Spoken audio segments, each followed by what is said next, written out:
Welcome, and thank you for watching this second episode of our video series, Top Trends in State and Local Government.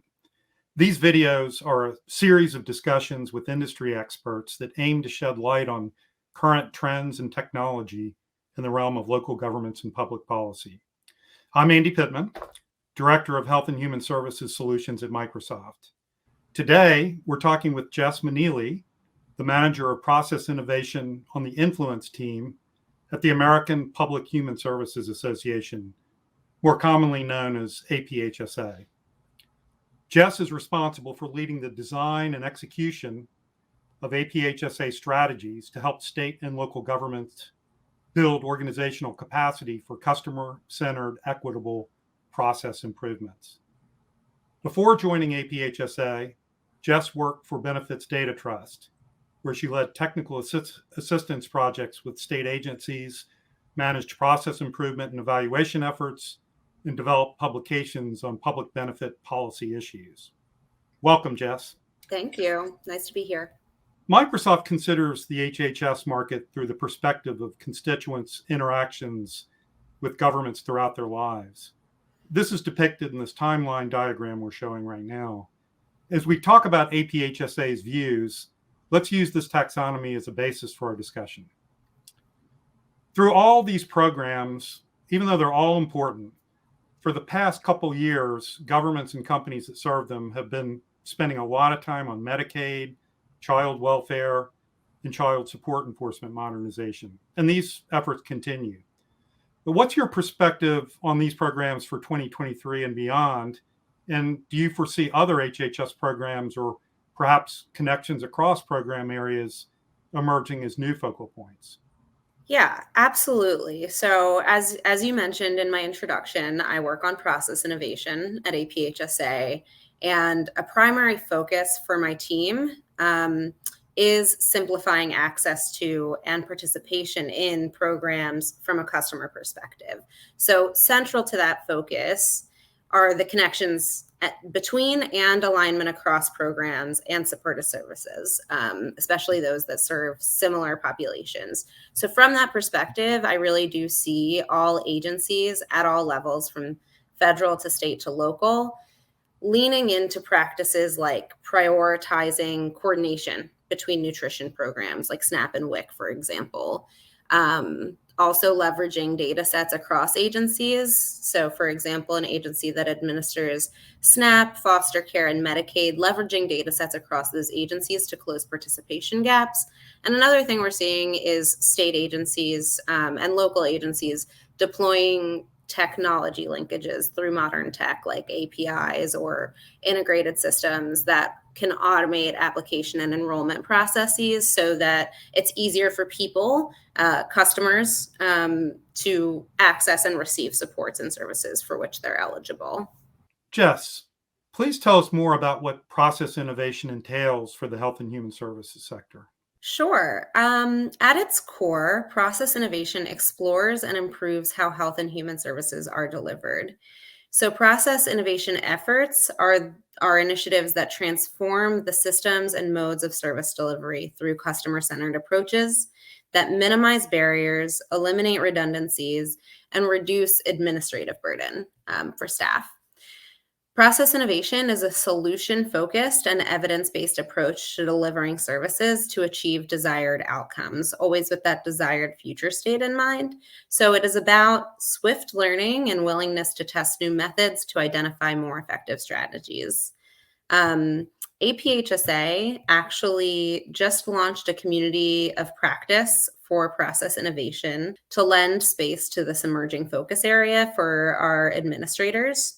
It's an interdisciplinary group of professionals that come to the community of practice, and they work across health and human services areas and agencies. They represent issue areas from technology, policy to operations, and they're all different levels at their career.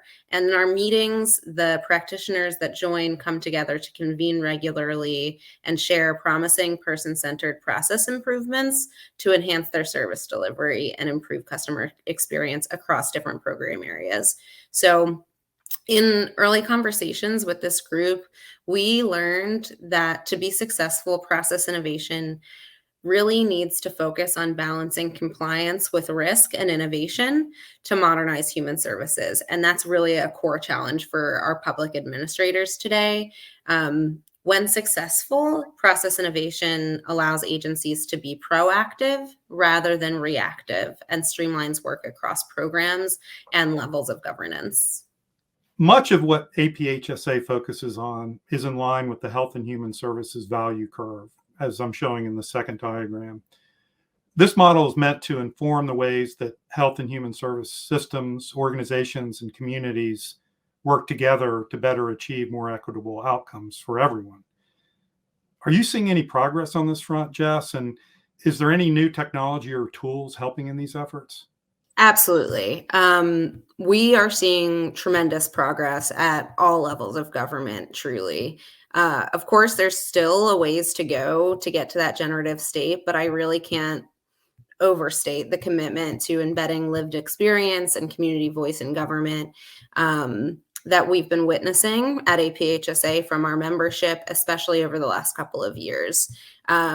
So, along the journey to the generative state, we work with agencies to establish new mechanisms really for involving customers in modernization focused initiatives to co-create solutions. So if you think about moving from that integrated model to that generative model, the co-creation for me is really what's at the core. And getting to this point comes out of multiple years dedicated to equity, diversity, inclusion, and belonging learning. So there's really been a learning journey over the last few years that's been concerted to focus on how do we bring customers into the fold to co-create solutions to service delivery issues that they are the ultimate experts in. The end user of a system is in many instances the customer. So creating seats at the table and filling them with individuals who can lend their lived expertise to the development of new solutions. So in short, like common terminology and practices from tech project management world are really being leveraged now to advance more person-centered service delivery. That's very encouraging. I know that I often have conversations with government leaders about that curve, and it's aspirational for them. And sometimes we don't see as much progress as you described. So thank you for sharing that. Lately, we've been seeing growing state government interest in creating data warehouses that extend beyond single program areas like health data. For example, there seems to be an increasing focus on community information exchanges that combine health and other data into a more comprehensive set of social determinants of health. I know that's a bit of a loaded term, but it's important. And I'm curious to get your perspective on these initiatives and what guidance you have for governments that are embarking on them. And do you see this changing how state and local governments use their data? Shortest answer to your question is simply yes. I do see that this process is changing how states are using their data.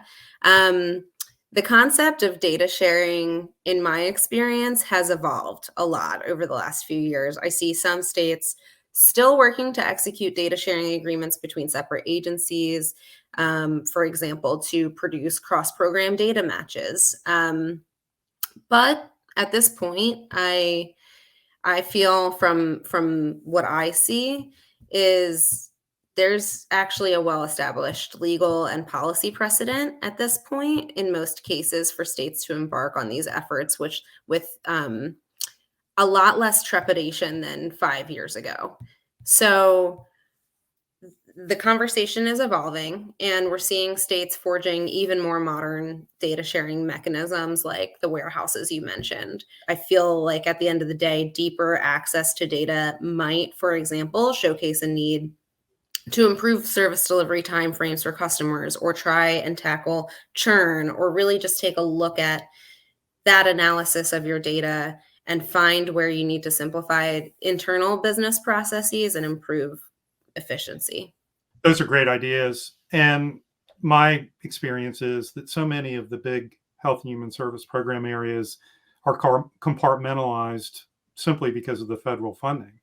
Yeah. And these kinds of initiatives you just described, I think, allow for some degree of sharing among programs that otherwise isn't typically practical. So thank you for that. And thank you more broadly, Jess, for sharing your perspectives today. This has been fantastic. I certainly have learned a lot, and I hope that our viewers will as well. If viewers are interested in hearing more perspectives on top trends in state and local government, please watch the rest of our series featuring other industry experts discussing trends that they're seeing at the intersection of technology and government. Please stay tuned for the next episode, and we hope to see you again soon. Thank you.